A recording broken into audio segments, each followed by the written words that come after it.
Hello students, welcome to US foundation. Myself doctor Vikas. एक ऐसा disease लेके आया हूँ जो कि कभी ना कभी आपने अपने लाइफ में उससे इन्फेक्टेड ज़रूर हुए होंगे, कभी ना कभी आपने एक्सपीरियंस ज़रूर किया होगा, और वो टर्म है मलेरिया।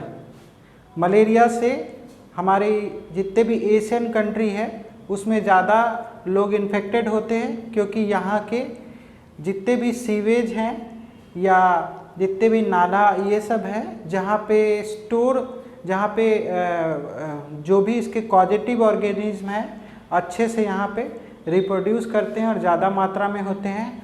लोग भी प्रॉपर सैनिटाइजेशन नहीं रखते हैं, जिसकी वजह से ये बहुत ही वाइड स्प्रेड डिजीज है इन एशियन कंट्री। तो लेट्स टॉक अबाउट मलेरिया। सबसे पहले जाने मलेरिया वर्ड कहाँ से आया। तो मलेरिया वर्ड आया माला प्लस एरिया। माला का मतलब हुआ बैड और एरिया का मतलब एयर। पहले के ज़माने में लोग बोलते थे कि कहीं से गंदी हवा आई है और इनको बुखार हो गया और इनको शरीर कपकपा रहा है, इनको दर्द हो रहा है, ये सारी चीज़ें। लेकिन जैसे जैसे साइंस ने आगे तरक्की की तो पता चला कि नहीं, ये पर्टिकुलर किसी वजह से होता है और इसकी वजह से ये प्रॉब्लम्स हम लोग फेस करते हैं। तो सबसे पहले जाने कि मलेरिया जो है वो वर्ड आया माला से। माला का मतलब बैड और एरिया का मतलब एयर। बैड एयर माना गया, लेकिन ऐसा था नहीं। इसके बाद पता चला कि नहीं, ये एक प्रोटोजोअल डिजीज है। प्रोटोजोअल डिजीज मतलब प्रोटोजोआ की वजह से होता है। प्रोटोजोआ एक स्पीसीज होता है। अब ये स्पीसीज कहाँ मिलता है? तो ये स्पीसीज मिलता है, एक मच्छर होती है फीमेल मॉस्किटो एनोफिलीस। एनोफिलीस के सैलेबरी ग्लैंड में, मतलब मुंह में ही सैलेबरी ग्लैंड, उसका भी जो भी प्रोबोसिस होता है, उसके जो डंक होते हैं उसमें सैलेबरी ग्लैंड होता है, उसी में अंदर होता है ये प्रोटोजोआ।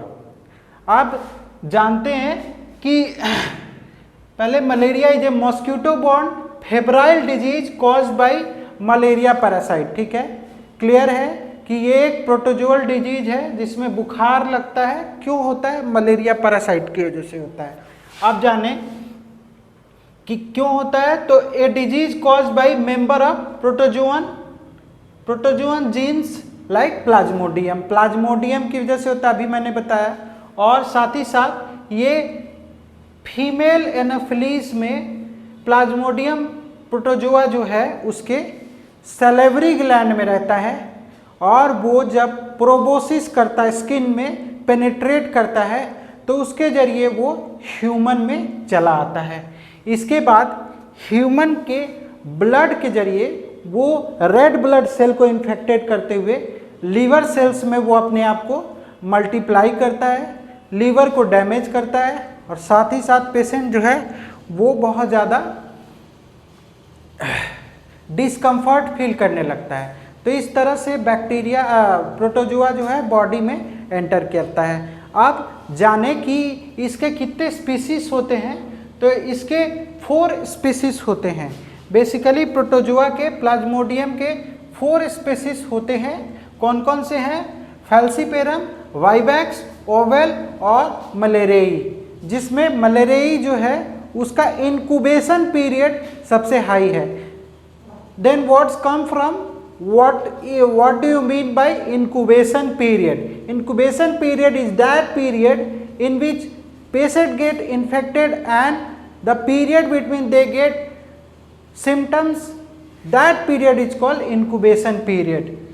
तो सबसे ज़्यादा इंक्यूबेशन, मोस्टली सबका incubation period almost 7 to 14 days है, लेकिन मलेरिया का जो है 40 डेज तक भी जाता है।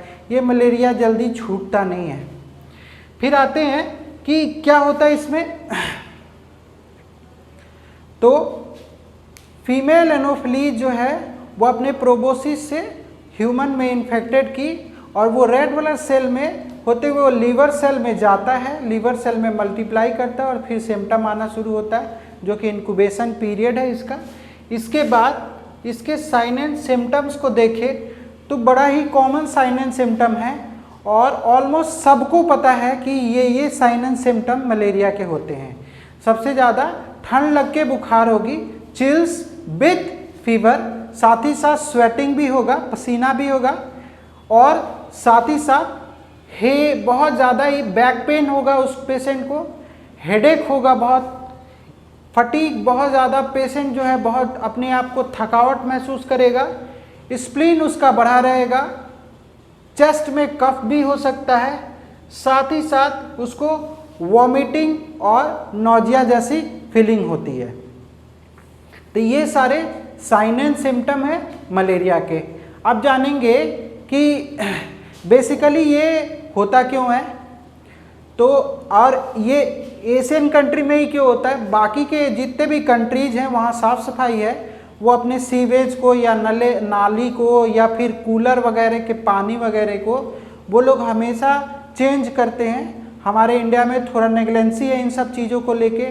टायर वगैरह के शॉप हैं वो लोग ऐसे छोड़ देते हैं, जहाँ पे पंचर वंचर बनता है वहाँ टायर पे पानी जम जाता है और उसमें ये प्लाज्मोडियम बहुत ज़्यादा अपने आप को रिप्रोड्यूस करता है, अपना संख्या बढ़ाता है और ये ख़त्म नहीं होता है। साथ ही साथ हमारे घरों में जाले नहीं लगे हैं खिड़की में, तो वो डायरेक्ट एंट्री कर जाता है और हम भी खुद से नेट वगैरह का इस्तेमाल अगर नहीं करते हैं, साथ ही साथ अगर ऐसे भी लापरवाही बरतते हैं तो ये मलेरिया का कारण होता है। नेक्स्ट क्लासेस, फर्दर क्लासेस में we will discuss about the various investigation which are going through in malaria condition and what are the treatment which we are going through in malaria disease. That's all from this slide. Thank you. कितना देर